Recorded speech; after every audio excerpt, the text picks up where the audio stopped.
kesulitan ini semuanya serba tiba-tiba. Dan firman Tuhan sudah mengatakan bahwa segala sesuatu akan digoncangkan. Tentang berakhirnya pandemi ini tidak ada seorang pun yang tahu. Kita tidak bisa memaksa Tuhan harus menghentikan sekarang juga. Tapi kita harus yakin, saudaraku, bahwa sebagaimana firman Tuhan katakan, bahwa Dia membuat segala sesuatu indah pada waktunya. Tuhan mau kita belajar percaya bahwa di tengah-tengah situasi yang sulit, Tuhan adalah Tuhan yang tetap pegang kendali atas kehidupan kita. Apapun keadaan yang terjadi, Tuhan Yesus ada bersama dengan kita. Tuhan yang pernah menolong kita di waktu yang lalu adalah Tuhan yang sama yang menolong kita di hari ini. Hasil akhir bukan di tangan corona. Hasil akhir tetap di tangan Yesus Kristus. Dialah Tuhan yang berdaulat. Dialah Tuhan yang tetap pegang kendali atas kehidupan kita.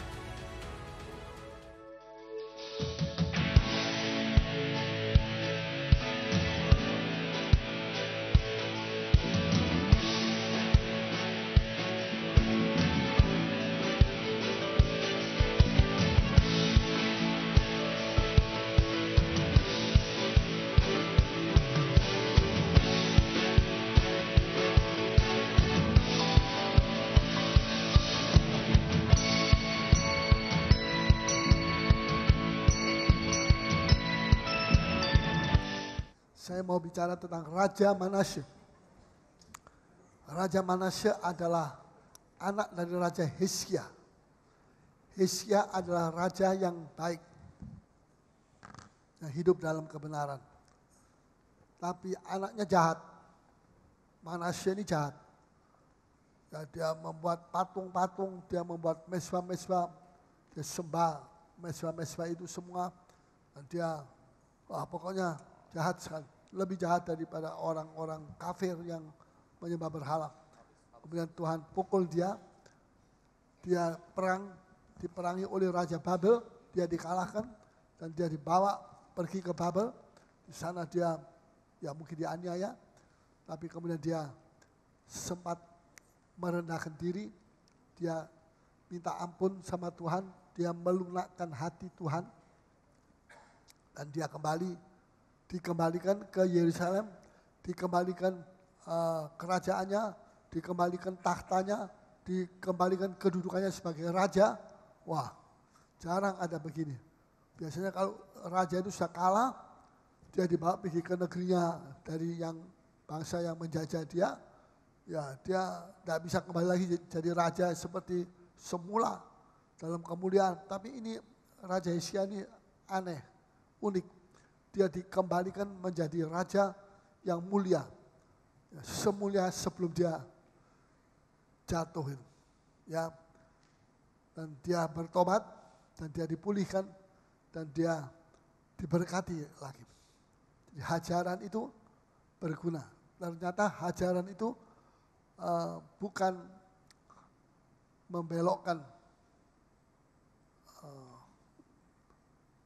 tangan Allah yang penuh dengan kasih sayang, tapi tangan itu yang penuh kasih sayang diberikan kepada Manasye. Setelah kita membaca dalam 2 Tawarikh pasal 33, sebelum itu saya mau umumkan bahwa nanti pada hari Senin yang akan datang, tanggal 14, Senin depan ya, bukan Senin, 14, akan diadakan doa malam, semalam suntuk, jam 10 sampai jam 4 pagi, khusus untuk kebaktian seminar dan KKR ulang tahun Gereja Petra. Ya, itu khusus untuk itu. Setiap hari Selasanya tanggal 15 itu libur. Jadi kita sudah berjanji sama Tuhan kalau libur kita akan berdoa. Dan ini kesempatan satu-satunya hari libur tanggal 14 ini, ya hari Senin. Jadi saya harap sudah mendukung semua datang. Ya, jangan pergi kemana-mana karena ini penting sekali untuk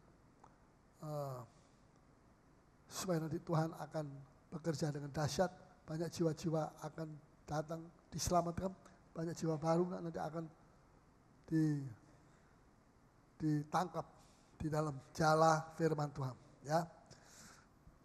Nah, 2 Tawarikh pasal 33 ayat yang pertama. Mari kita baca. Manasye berumur 12 tahun pada waktu ia menjadi raja. Ya. Dan 55 tahun lamanya ia memerintah di Yerusalem. Cukup lama? Cukup lama. Daud cuma 40 tahun. Salomo 40 tahun. Tapi ini Manasye 55 tahun. Bayangkan, banyak sekali. Lama sekali dia jadi raja. Terus? Ia melakukan apa yang jahat di mata Tuhan. Di mata Tuhan. Dia itu anak yang jahat. Padahal bapaknya itu baik. Jadi bisa jadi bapaknya benar, hidup baik. Anaknya tidak karuan. Itu bisa. Sebaliknya juga bapaknya jahat, anaknya baik, bisa. Contohnya adalah Hizkia. Hizkia ini anak yang baik. Tapi bapaknya itu jahat. Bapaknya itu Raja Ahaz. Itu saya boleh baca itu di dalam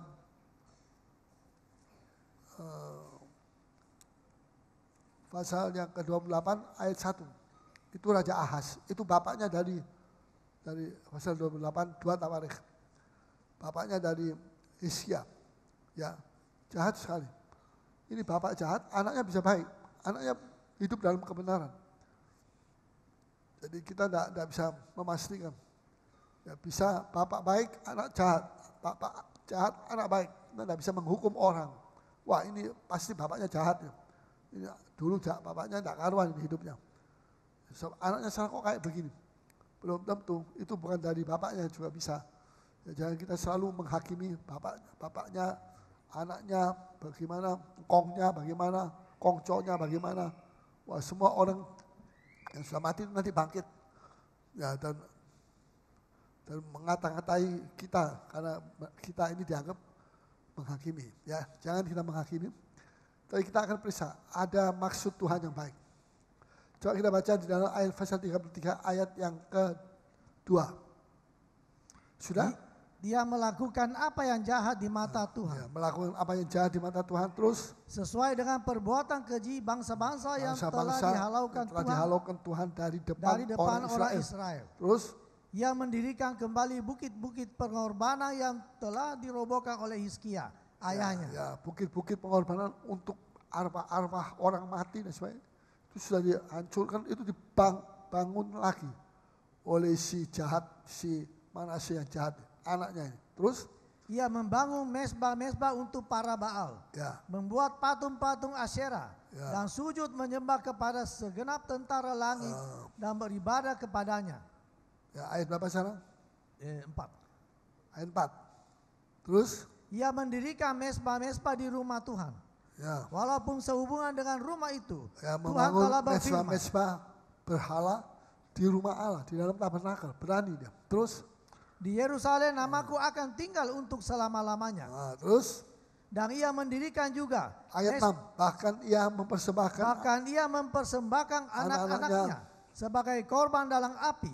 Ya, di terus? Lebak Ben Hinom. Terus? Ia melakukan ramal, telah dan sihir, dan menghubungi para pemanggil arwah dan para pemanggil roh peramal. Ya. Ia melakukan banyak yang jahat di mata Tuhan. Ya. Sehingga ia menimbulkan sakit hatinya. Sakit hati. Tuhan sakit hati. Ya, terus kita melompat sekarang ayat yang ke-12. 11. Oleh sebab itu, Tuhan mendatangkan kepada mereka panglima-panglima tentara Raja Asyur. Bukan Raja Babel. Terus yang menangkap Manasye dengan kaitan. Dengan kaitan, ditangkap dengan kaitan. Itu kaitan itu seperti apa ya? Oh, seperti tang yang besar. Nah, seperti kalau sudah mau makan di restoran, makan apa? Kepiting, itu pakai tang. Nah, dia digitu kan. Untung ususnya enggak pecah, enggak putus. Enggak ada cedera, tapi sudah digitukan sama tentara musuh. Ya, terus kita baca terus ayat berapa? Membelenggunya dengan rantai tembaga dan membawanya ke Babel. Ayat 12. Dalam keadaan yang terdesak ini, ia berusaha melunakkan hati Tuhan. Biasanya orang kalau terdesak, dia melunakkan hati Tuhan, Allahnya. Terus? Ia sangat merendahkan diri di hadapan Allah. Sangat merendahkan diri, sangat merendah, bukan merendahkan diri, sangat merendahkan diri. Terus? Dan berdoa kepadanya, maka Tuhan mengabulkan doanya. dan Dia mendengarkan Tuhan permohonannya. langsung mengabulkan. Doanya langsung Tuhan mengabulkan. Tuhan itu baik. Tuhan itu lebih rindu Manasye bertobat daripada Manasye sendiri rindu bertobat. Tuhan lebih rindu daripada dia.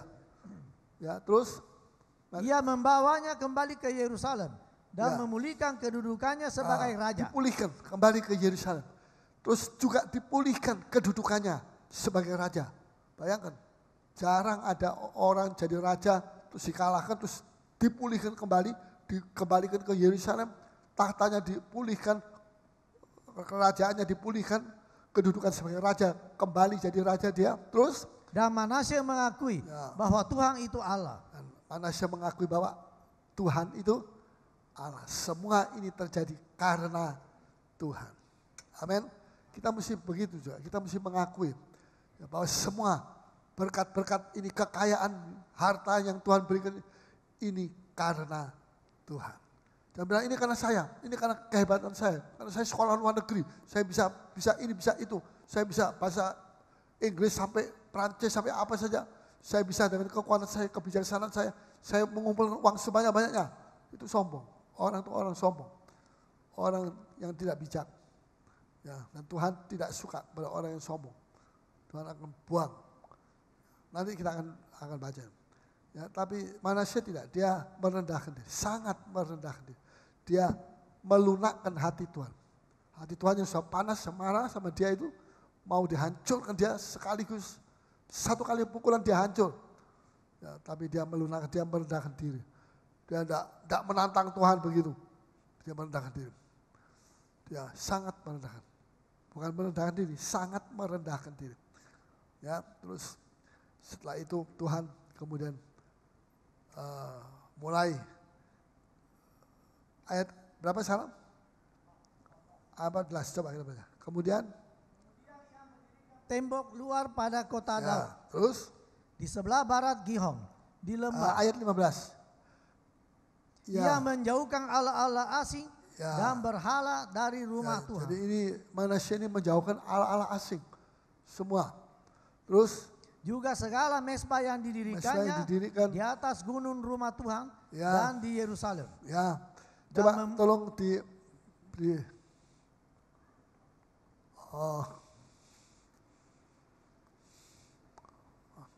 satu, berusaha melunakkan hati Tuhan. Dua, apa?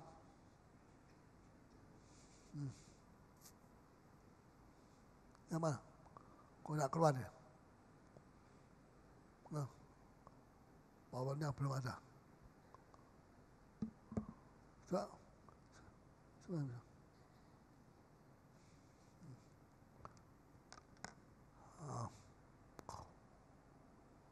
Ini berusaha melunakkan hati Tuhan. Kedua, ia sangat merendahkan diri di hadapan Tuhan. Terus ketiga, ia berdoa kepada Tuhan. Keempat,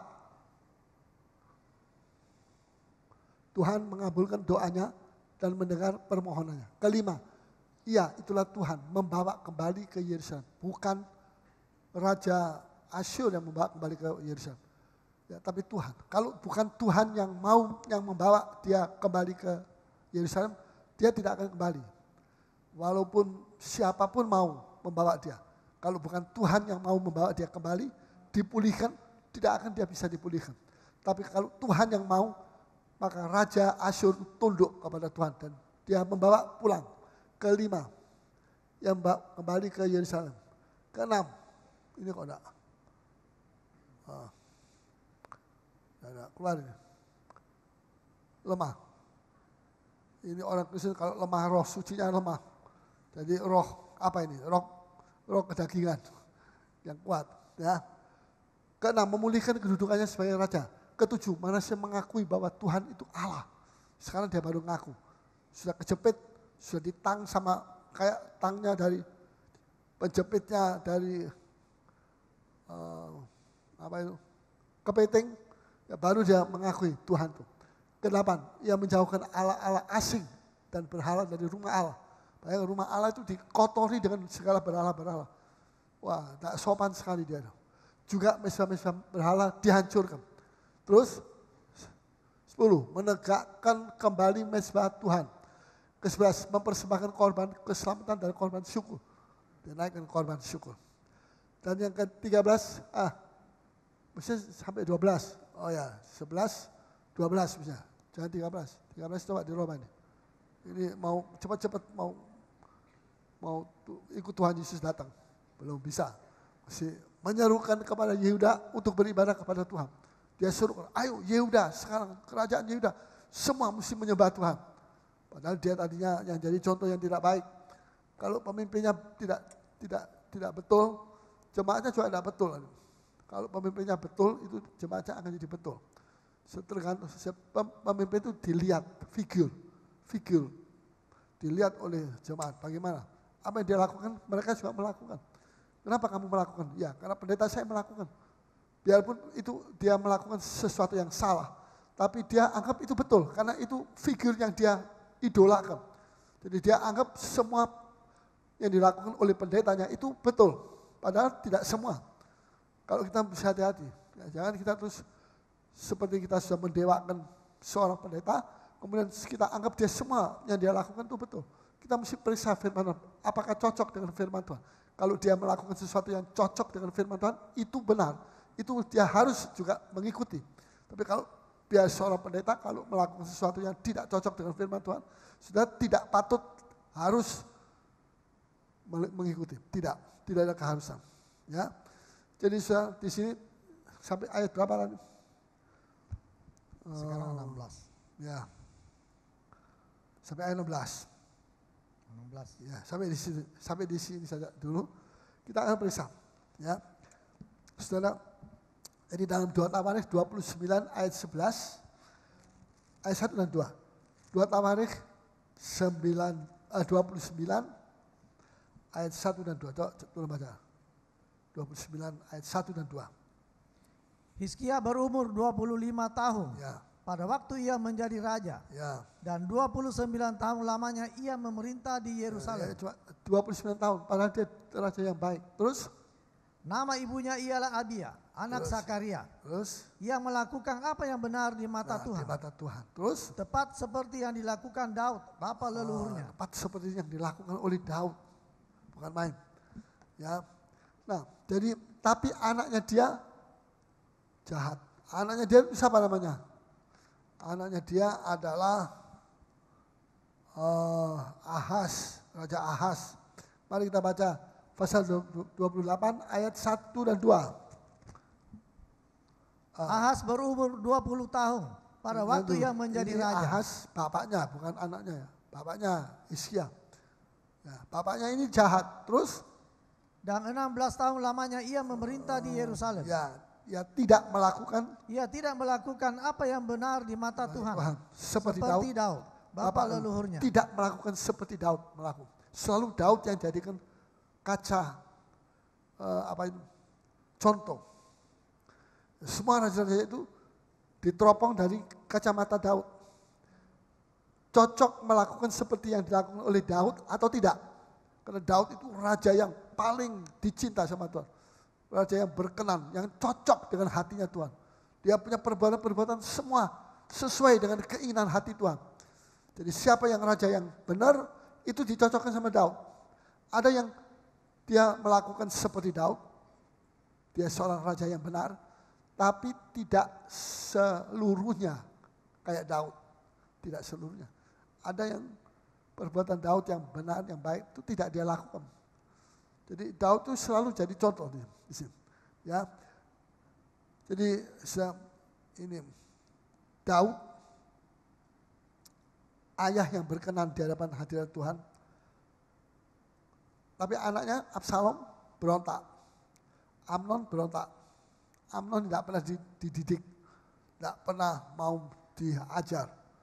Ya, jadi anaknya dua melawan dia. Melawan Daud. Ya, jahat. Jadi sudah kita tidak bisa melihat bahwa anak yang baik pasti bapaknya baik. Atau bapak yang baik pasti anaknya baik. Ya, ini satu kemurahan dari Tuhan. Kalau kita memiliki anak-anak yang bisa kembali cinta Tuhan, ya. Usia 67 tahun itu sangat tinggi. Memerintah 55 tahun Ini kemurahan Tuhan, saya katakan kemurahan Tuhan. Dia seorang raja yang jahat bisa memerintah 55 tahun. Itu kemurahan Tuhan. Ya. Tapi di dalam kemurahan Tuhan itu ada hajaran. Dia dihajar sama Tuhan. Sampai dia bertobat. Dan dia menanggapi positif. Hajaran Tuhan dia tanggapi dengan positif. Mestinya dia binasa. Ya. Dia dikait oleh Raja Asyur, mestinya dia binasa. Tapi dia bertobat, dia diampuni. Ya. Kemudian dia diberi panjang umur, 1. Diberi apa lagi? Lanjut usia, 2. Dan ketiga diberi apa lagi? Sejahtera. Ditambahkan 3 perkara ini. Coba kita baca Amsal 3 ayat 4. Amsal 3 ayat 4. Maka ayat 1. Amsal 3 ayat 1. Ya. Hai anakku, Ya. janganlah engkau melupakan ajaranku. Ya, jangan engkau melupakan ajaranku, kata Tuhan. Terus. Dan biarlah hatimu memelihara perintahku. Ya, terus. Karena panjang umur dan lanjut usia. Biarlah hatimu memelihara perintahku. Karena panjang umur dan lanjut usia, 2. Serta sejahtera, 3. Sejahtera akan ditambahkannya kepadamu. Akan ditambahkan kepada kamu. 1. Ada 3 perkara. Yang 1 adalah panjang umur. Jadi kalau dikatakan panjang umur ditambahkan, itu mestinya dia mati. Waktu dia dikait, dibawa pergi ke Asyur, dia mati. Tapi Tuhan tambahkan dia panjang umur. Jadi umurnya ditambah. Tahun-tahun umurnya itu ditambah. Ya, mestinya dia mungkin hidupnya cuma 30 tahun, ditambah sampai 67 tahun. 37 tahun lagi ditambah. Ya, jadi lebih panjang. Ya. Tapi tidak cuma itu saja, tapi dia ditambah juga lanjut usia. Ya, lanjut usia itu artinya bukan panjangnya, dalamnya. Puasnya dia hidup itu sampai di mana? Ada orang hidup umurnya panjang sampai 90 tahun, tapi sakit-sakitan tidak bisa jalan, ya semua susah, ya tidak ada uang, tidak ada semua. Ya buat apa hidup seperti itu? Tidak ada gunanya. Ya, tapi diberi umur panjang plus ditambah lanjut usia, ada kepuasan di dalam hidupnya. Ya, dan ditambah lagi sejahtera. Sejahtera itu dari kata damai sejahtera. Jadi buat apa? Umur panjang tapi tidak damai sejahtera. Sama anak cucu semua tidak cocok. Ya, sama family tidak cocok. Gegeran selalu. Ya, untuk makan saja setengah mati, mesti bagaimana? Ya, itu bukan janji Tuhan. Harus ada damai sejahtera dari Tuhan. Ya, jadi karena sikap daripada Raja Manasye ini, Tuhan menambahkan 3 hal. Jadi saudara, soal sikap, kita ini perlu ada sikap yang positif terhadap segala yang dilakukan Tuhan terhadap kita. Kalau kita salah, kita dihajar sama Tuhan, kita mesti ada sikap yang positif. Terima kasih Tuhan, saya dihajar sama Engkau, saya tidak kecewa. Jangan kita terus marah, sungut-sungut seperti orang Israel. Sedikit sungut-sungut, selalu jatuhnya lubang yang sama, yaitu sungut-sungut. Ini orang Israel, tidak pernah bertobat dari sungut. Selama 40 tahun jalan di padang gurun, terus selalu berputar-putar dalam soal sungut-sungut. Makanya Tuhan suruh mereka putar di Kades Barnea 40 kali. Bayangkan. Itu supaya dia capek bersungut-sungut. Supaya dia tuh sadar. Tidak bersungut-sungut lagi. Tapi masih tetap bersungut-sungut. Jadi selalu jatuhnya dalam lubang yang sama. Ya, Tuhan memberikan satu kepastian bahwa mereka tidak akan bisa masuk negeri perjanjian, negeri Kanaan. Sayang, Saudara, ini kebodohan daripada Israel. Jadi kita lihat di sini bahwa Tuhan itu memberikan panjang umur, ya. Bible bilang apa? Alkitab bilang apa? Kalau kita dihajar sama Tuhan, kita itu diapakan? Diapakan? Dikasih. Ibrani 12 ayat 6. Masih ingat tak? Ibrani 12 ayat 6. Tolong bacakan. Kalau kita dihajar sama Tuhan, itu tanda kita dikasih. Ya, dikasih. Ibrani 12. Ya, silahkan baca. 12 ayat 6. Karena Tuhan menghajar orang yang dikasihinya. Ya. Dan ia menyesah orang yang diakuinya sebagai Ia anak. menghajar orang yang dikasih. Jadi Tuhan itu mengasihi kepada siapa? Manasya. Mengapa dia dikasih oleh Tuhan? Karena bapaknya orang saleh. Bapaknya itu berdoa untuk anaknya, untuk dia. Ya, Hizkia itu doa-doanya terkenal. Dia berdoa. Syukur kalau anak-anak itu mempunyai orang tua yang saleh, yang suka membawa dalam doa, memperhadapkan anak-anaknya kepada Tuhan. Ya, selalu dibawa dalam doa. Doa-doa seperti itu tidak sia-sia. Dicatat oleh malaikat. Dan satu saat Tuhan akan menyuruh malaikat itu, lekas doa ini dijawab. Sebab sudah lama belum dijawab. Tuhan akan menjawab. Doa-doa kita untuk anak-anak kita itu bukan untuk saat ini saja.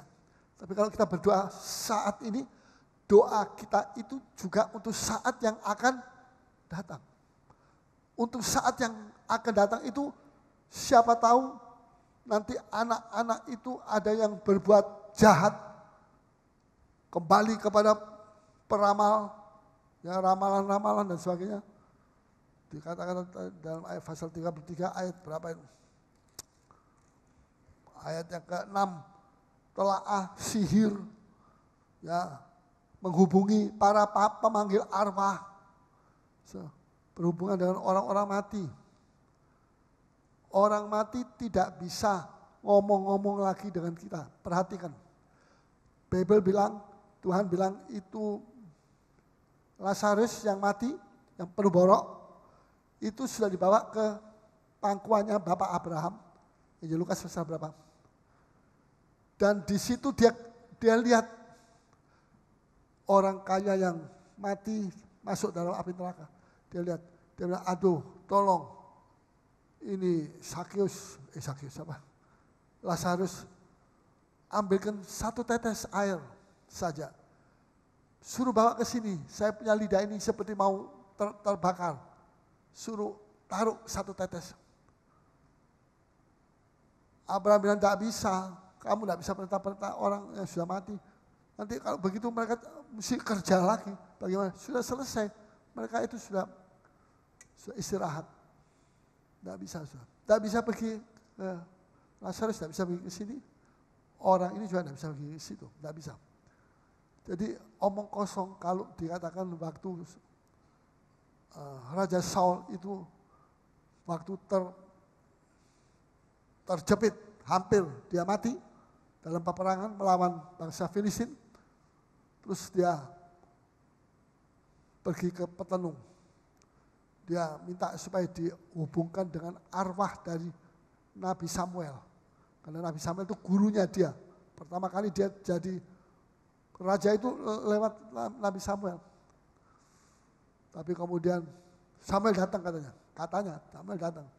Dan Samuel mengata-ngatai dia, kamu memang orang jahat. Pokoknya begitu, kamu bodoh, kamu tidak mau nurut perintah Tuhan. Wah, rasanya betul-betul itu arwahnya dari Samuel yang ngomong, yang sudah mati. Tapi sudah mesti berhati-hati. Itu bukan suaranya Samuel. Itu suara iblis yang dipakai untuk berhubungan dengan ini Saul. Bisa mengerti?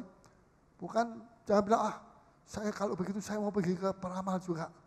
Karena saya ini sembahyang tidak didengar sama Tuhan. Tapi peramal nanti mau dengar. Ya, siapa tahu saya mau ngomong sama pendeta yang sudah mati. Nah, jangan saya belum mati, saya tidak mau mati. Pendeta siapa namanya? Itu. Nanti saya bisa ngomong sama dia, saya bisa tanya nasihat sama dia. Kan baik. Tanya nasihat firman Tuhan, saya tidak mau minta tanya lain-lain. Saya sudah ditipu sama iblis. Iblis itu penipu, pembohong, pendusta. Amin. Jangan sudah percaya bahwa nanti saya akan berbicara dengan arwah daripada pendeta itu atau orang yang sudah mati itu. Saudara-saudara saya itu ada 10 lebih, 10 kira-kira yang sudah mati. Itu semua sudah di tempat yang indah, yang enak. Tidak ada susah, tidak mengetahui keadaan saudara-saudaranya di sini, anaknya di sini yang masih hidup, yang susah, yang tidak ada duit, yang cerai, yang itu dia tidak tahu, tidak boleh tahu. Tutup sama Tuhan. Jet. Kalau tidak, itu namanya bukan sorga, masih tetap seperti neraka, seperti di dunia ini masih bisa. Aduh, ini hari anak saya namanya Jamie, maaf kalau ada orang nama Jamie, cerai. Bagaimana ini? Kok sampai cerai? Wah, dia nangis di Firdaus. Lah itu bukan Firdaus kalau masih menangis. Betul? Betul atau tidak? Betul. Siapa yang pernah pergi Firdaus? Coba angkat tangan. Nah, Firdausan bisa ya. Ya, jadi jangan percaya itu penipu iblis. Supaya saudara berhubungan dengan iblis. Nah, kalau sudah berhubungan dengan ini iblis, bahwa yang ngomong ini iblis, saudara sudah kena kontak. Saudara tidak bisa lepas lagi dari iblis itu. Kalau tidak, saudara sungguh-sungguh menangis, minta ampun dan dengan segala susah payah, saudara mesti melepas sendiri dari kontaknya iblis itu. So, kalau satu kali orang itu mengadakan kontak dengan iblis, itu iblis tidak akan lepas, saudara tidak akan dilepas. Dia akan terus pegang. Nanti dia cari lagi, terus cari melalui apa saja, ya. Jadi di sini dengan sihir, dengan telaah, dengan ramalan, hati-hati. Ramalan itu koran-koran yang meramal saudara hari ini tidak boleh keluar katanya. Hari ini jangan sikat gigi, karena sikat gigi nanti giginya merotol katanya. Wah, kok macam-macam lah, baunya bagaimana? Ya, itu sudah dibojoki sama dia, dibohongi dan mau bodoh. Orang yang demikian bodoh. Ya, telaah, sihir, pemanggil arwah. Ini pemanggil arwah itu. Ya, para pemanggil roh meramal. Bagaimana nanti bisnis saya? Oh, bisnismu mesti begini, begitu. Kantormu ini mesti dirubah. Pintunya jangan di tengah, di pinggir. Ya, pintunya satu saja. Supaya kalau masuk duit satu. Jangan 2 pintu, masuk sini, keluar situ. Dibohongi saudara. Sudah diganti 1 pintu, bisnisnya masih anjlok. Panggil lagi peramal. Bagaimana cek? Kok? Bagaimana ini? Kok begini? Ini bisnis saya masih anjlok ini. Sudah dirubah, pintunya masih begitu. Oh ini salah urat. Salah urat, apanya uratnya yang salah? Ada salahnya, mesti begini lagi. Dirubah, itu jendelanya mesti kecil saja. Jangan terlalu besar. Dia bisa ngintip dari luar. Wah, rubah lagi. Tetap saja seperti itu. Uangnya dicak sama orang. Habis 1M. Bagaimana ini kok dicak sama orang? Wah iya, kamu terlalu banyak jakpo. Jakpo bagus ya. Makan yang sehat. Tapi ya kamu ada kesalahan, kamu mesti begini, mesti begitu. Selalu sampai mati, sampai Tuhan Yesus datang, selalu dia putar-putar saja. Dan saya yang diputar-putar ini saya heran, kok mau percaya terus sama dia? Kalau firman Tuhan, dengan firman Tuhan, enggak mau percaya. ngantuk malah. Tapi saya percaya di sini tidak ada yang ngantuk, semua biar. Ya, ini bodoh sekali ini. Ini siapa ini? Manasya. Ya, ia melakukan banyak yang jahat di mata Tuhan sehingga ia menimbulkan sakit hatinya. Wong ada Tuhan kok tidak mau datang sama Tuhan, mau pergi ke peramal, mau pergi ke sini. Pergi horoskop, lihat horoskop di majalah-majalah hari Sabtu. Ya. Habis baca Alkitab, horoskop. Ya, tidak apa-apa katanya. Ini rohani dulu habis itu jasmani. Jangan kita menjadi orang yang bodoh, jangan kita mau dibikin bodoh. Pergi ke Tuhan. Nah, pada waktu Manasya ada di kerajaan Asyur, dia berdoa kepada siapa? Kenapa dia tidak berdoa kepada peramalnya, kepada siapa lagi itu? Pelihatnya, telaahnya, sihirnya, pemanggil arwahnya. Kenapa dia tidak berdoa kepada roh peramal itu? Berdoa dong, minta tolong ini. Bagaimana aku kok masuk di bui, di penjara dari Raja Asyur? Bagaimana kok bisa begini? Dia tahu bahwa dia sudah dibohongi, bahwa itu semua bohong. Dia berdoa kepada Tuhan. Dia melunakkan hati Tuhan. Dia merendahkan diri. Kemudian dia dilepaskan oleh Tuhan. Siapa yang melepaskan dia? Tuhan. Bukan peramal.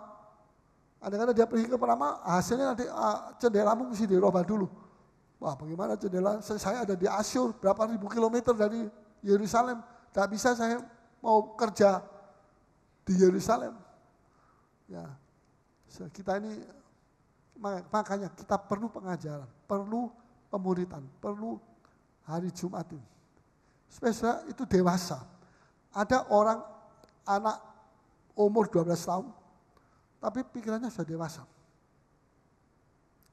Ada anak umur 22 tahun, tapi pikirannya masih seperti anak kecil. Masih seperti anak kecil, masih main-main. Umur 25 tahun, saya sudah dewasa, tapi pikirannya seperti anak kecil. Tapi ada anak umur 12 tahun, 13 tahun, pikirannya sudah dewasa. Jadi saudara, jangan cuma tubuh kita. Sudah lama saya jadi orang Kristen. Oke, bagus. Tapi bagaimana kedewasaan pikiran kita, kedewasaan hati kita, roh kita. Jangan roh kita masih kanak-kanak, pikiran kita masih pikiran kanak-kanak. Kasih coklat, ikut sama om. Nanti om jalan-jalan, ikut padahal diculik.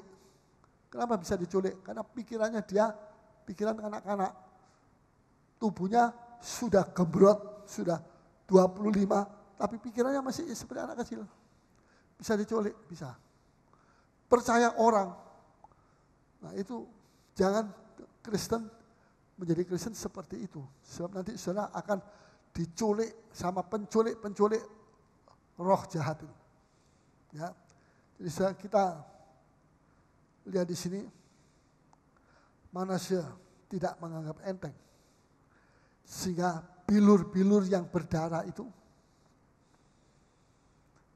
membersihkan kejahatannya dia, dan pukulan itu membersihkan lubuk hatinya. Ingat, ketika Anda dihajar, Anda tidak diperlakukan seperti musuh, tapi seperti anak yang dikasihi. Saudara tidak diperlakukan oleh Tuhan seperti musuh. Ayo sini kamu, saya hajar. Ini musuh saya. Jangan. Oh tidak, seperti anak yang dikasihi. Tidak ada satu orang yang dihajar diperlakukan seperti musuh. No, tidak ada. Nonsense, tidak ada dalam Alkitab itu. Semua yang dikasih oleh Tuhan, itu yang diajar. Bukan yang seperti musuh, dianggap musuh, itu diajar. Tidak. Ya, saudara, kalau musuh, dia tidak dikembalikan ke Yerusalem, dipulihkan ke Yerusalem kembali. Tidak dikembalikan pada pangkat kedudukannya sebagai raja, jabatan raja. raja atas Yerusalem, Yehuda. Tidak dikembalikan. Tidak dikembalikan kedudukannya sebagai tahtanya, sebagai raja. Dia punya tahta. Dikembalikan, dia duduk di atas tahta kembali. Tahtanya yang lama itu. Ya. Karena manusia dengar-dengaran kepada ajaran Tuhan. Umurnya diperpanjang. 1. Dikembalikan ke Yerusalem. 2. Tahtanya tidak diambil sama Raja Asyur. Dikembalikan sama Manasye. 3. Tahtanya diberikan kembali. Kedudukan sebagai raja. 4. Dikembalikan. Kamu jadi raja lagi. Wah, itu kalau bukan dari Tuhan tidak bisa. Tidak ada raja yang berani mengaktifkan kembali raja itu jadi raja. So, dia pikir jangan-jangan nanti dia kalau dia jadi lebih kuat, dia akan menghancurkan saya. Wah, jadi saya nanti kalah sama dia.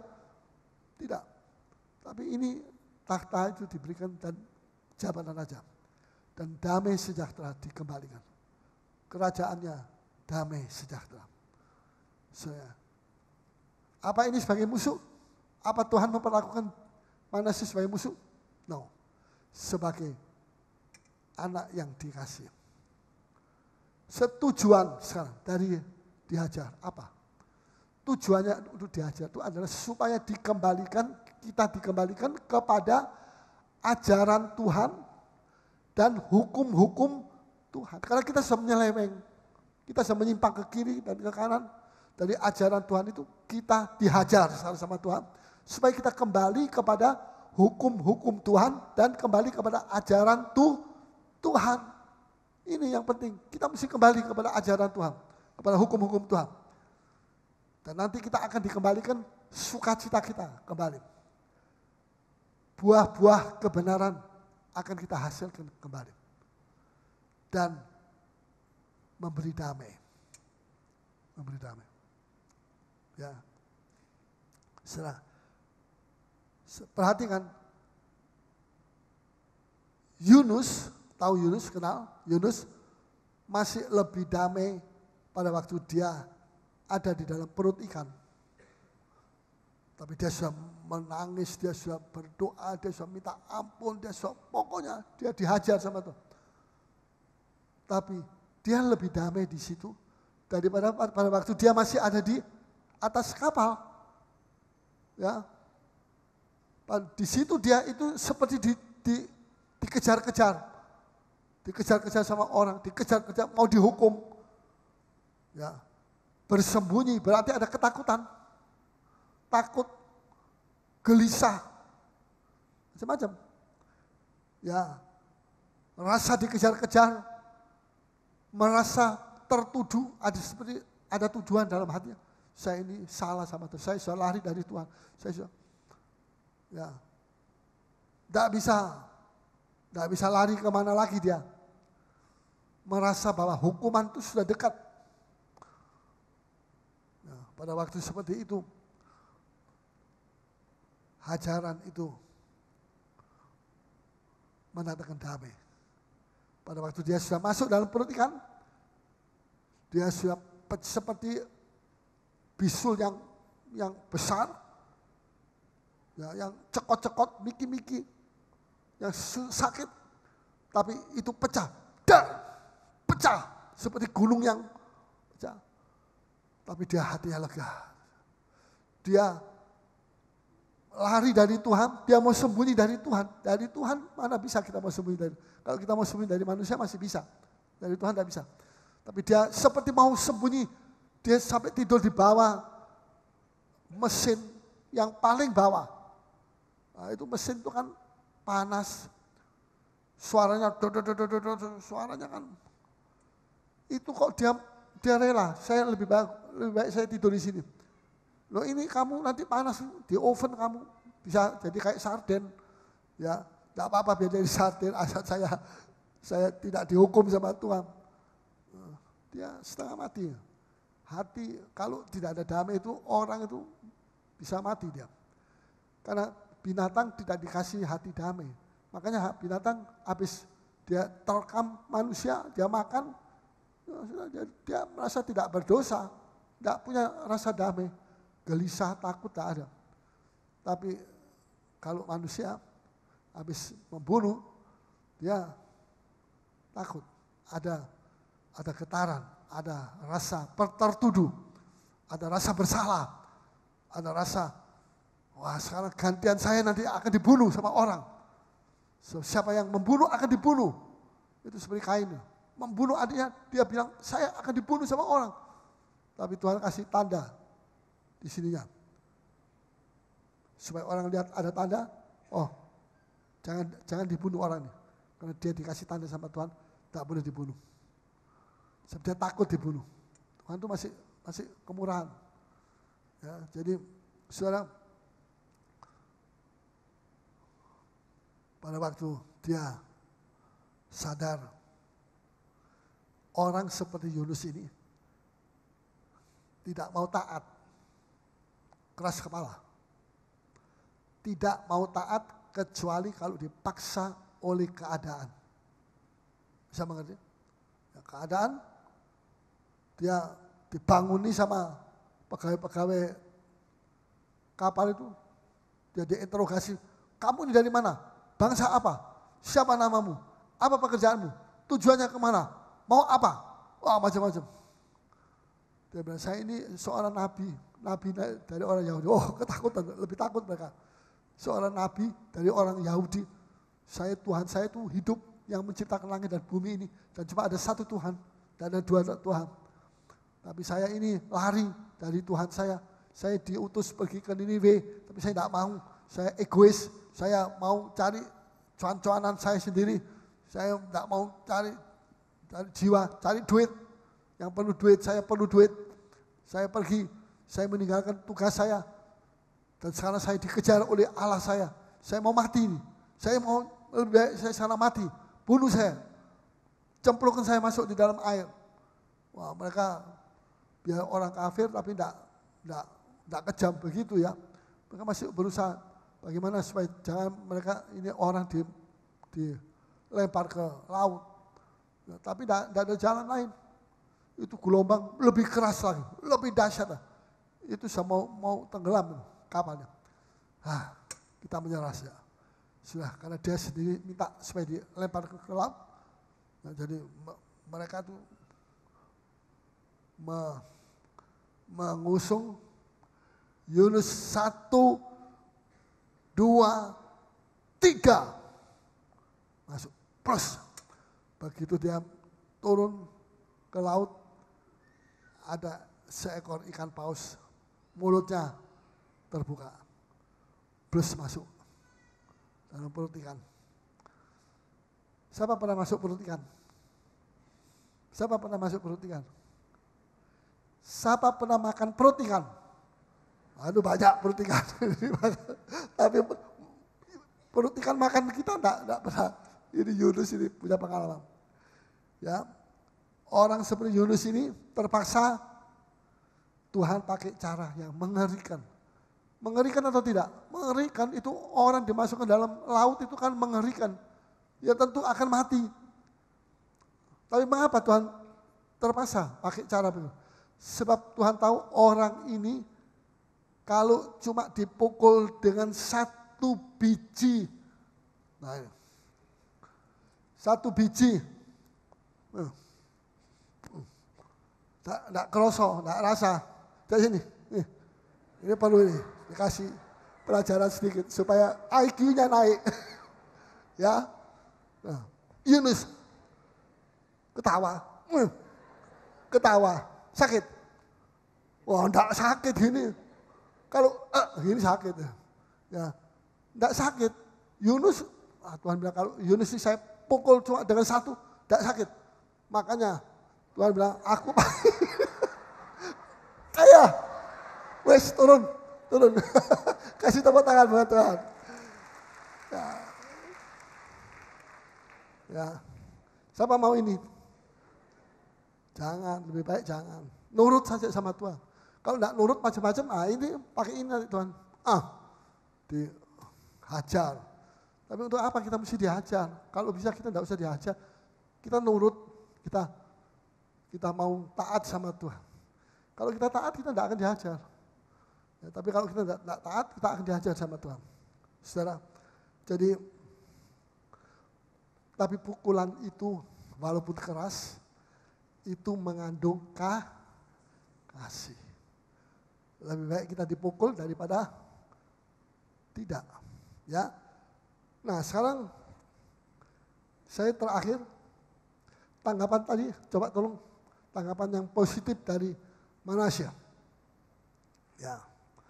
Kalau kita lihat pertama, ajaran Tuhan tergantung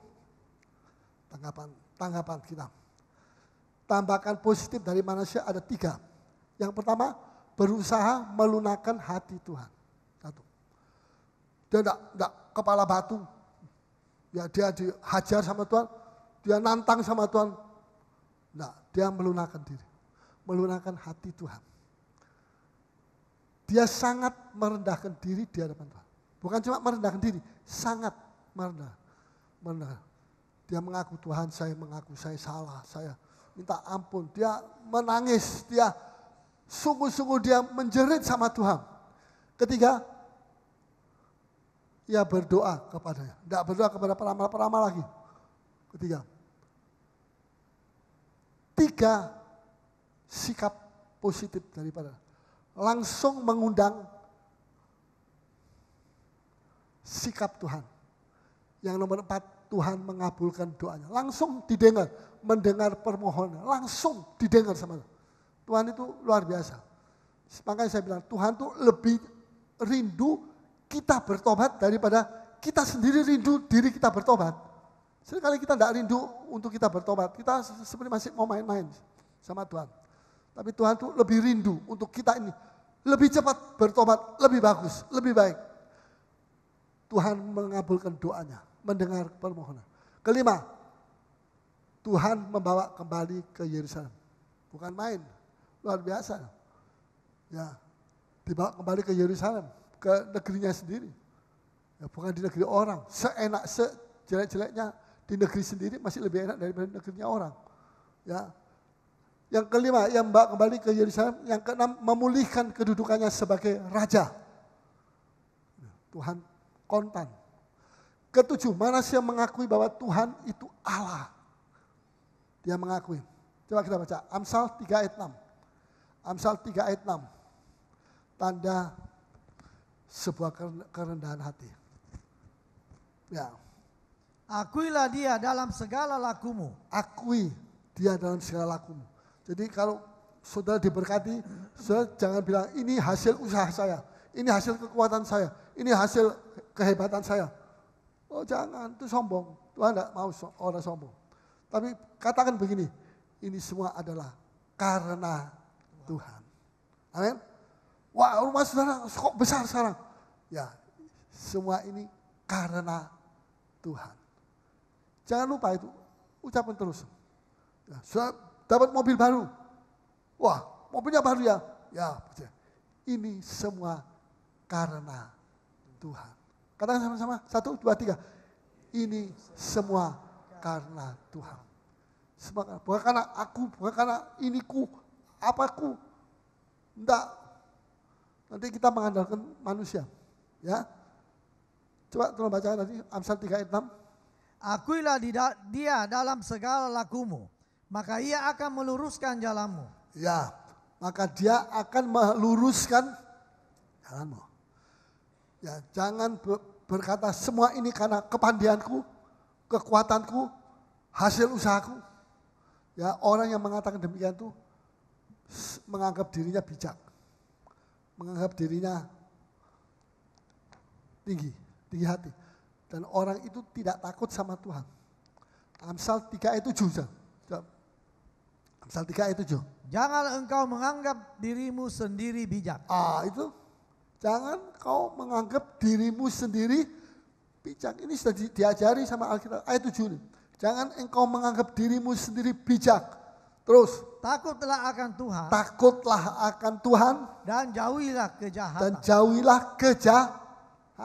takut akan Tuhan. Orang yang takut akan Tuhan itu tidak akan, ini hasil usaha saya. Sekalipun mungkin itu usahanya dia. Tapi kalau Tuhan tidak kasih dia kekuatan, kesehatan, hidup, dia mati, mana bisa kerja. Dia sakit, mana bisa kerja.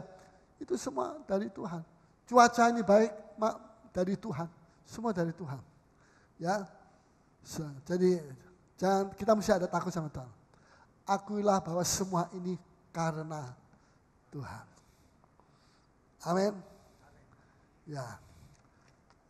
Dan saya mau akhiri. Mari kita mau sungguh-sungguh. Mari kita mau jadi seperti pokok anggur yang benar. Dia akan mengeluarkan buah. Kalau tidak mengeluarkan buah, diapakan? Apa? Dibakar. Karena apa? Karena begini, pokok anggur itu ditanam khusus untuk mendapatkan hasil buahnya. Bukan kayunya yang dipakai, enggak. Kayunya enggak bisa dipakai apa-apa. Kayunya itu begini. Jadi gini-gini, enggak lurus. Coba lihat, pergi di tempat kebun anggur.